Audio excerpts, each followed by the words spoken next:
It's important for people to know that if you're from the stolen generation, we're here to provide the assistance that you need. It's a federal scheme, and we've been trusted by the federal government to deliver that scheme across the country. And we acknowledge the difficulty in finding those survivors. So we've developed a Northern Australia strategy, and that will enable us to reach some of the most remote areas in the country. We're also excited about Knowmore's Northern Australian strategy and what it might be able to deliver for people in the most remote parts of our organisation. Gary, what are you most excited about? Really, the consultation methodology that we're going to lead with. So we can inform people of the way that we should be engaging with communities. And it's as simple as 1, 2, 3, cup of tea. You know, you go to a community, you be seen. Second time, you be acknowledged. Third time, you be invited for a cuppa and you can do business. So we've got to stop this fly in, fly out, where you don't get the maximum amount of work done or a maximum amount of engagement. There's 2 hours in a community doesn't work. So our team is going to be building relationships in the community. And you'll find through service provision, they're going to be relationships that are lifelong. I've got relationships with clients that I've had when I first started work in the public sector. And, you know, some of those relationships are people from the desert. I love 1, 2, 3 cup of tea because I think the best work happens around the kitchen table. Yeah. The best stories about families happen around the kitchen table. And this 1, 2, 3 cup of tea is moving the kitchen table. Mm-hmm. It's a really interesting way of thinking about it. And it is a place where I guess Knowmore can use their services or our expertise in a slightly different way. You know, it's always been exciting to have our Aboriginal engagement advisors standing alongside a lawyer and a financial counsellor and a social worker. They often take the lead. Particularly when we're out on country. But it's going to be so exciting to now bring community to that table as well. That's right. So you'll notice that some of the work that we do on our outreach, you're going to see our Aboriginal engagement staff at more community festivals. So there are different stages of 1, 2, 3 cup of tea within our business model. Scoping is one of the first things that we do to acknowledge what is happening in a community and what's there. Stakeholder engagement, we get to speak to organisations.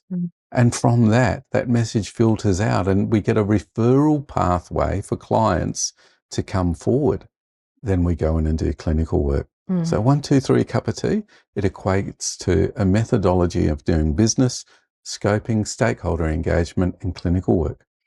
So we're not trying to replicate anything that's already there. I guess what we're looking to do with our Northern Australian strategy is add to it and add to it in a way that is going to create the greatest impact. One of the other key critical parts of the Northern Australian strategy is this idea of local champions, of skilling up some of our elders or community members to better understand legal processes and financial counselling processes so that within the community we can also provide support for the times, I guess, when we're not there, or to have someone sit alongside you. The Northern Australia strategy really is a roadmap. It's a roadmap for future engagement, and it's not limited to the work that we're doing at the moment. We've been working and doing outreach for more than 3 years. And over that time, I guess we've learned things that have become a part of the Northern Australian strategy. We've learned that flying in and flying out doesn't work. It takes time to build relationships and that people need to have a relationship to develop a level of trust to tell us about the experiences that they've had. We've learned that you have to take a multidisciplinary team, that we need to provide support in a range of different ways for somebody to really feel comfortable enough to tell us the story and to make sure we don't do more damage by asking them to retell that and then not being able to meet our obligations to them. And I guess what we've learned more than anything else is that there are people out there who desperately need our help.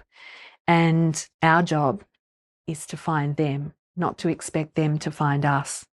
As a CEO of Knowmore and a white person, it's really important to me that projects like this are Aboriginal-led. At Knowmore, it's important for us that our cultural competency is also shown through the business that we deliver.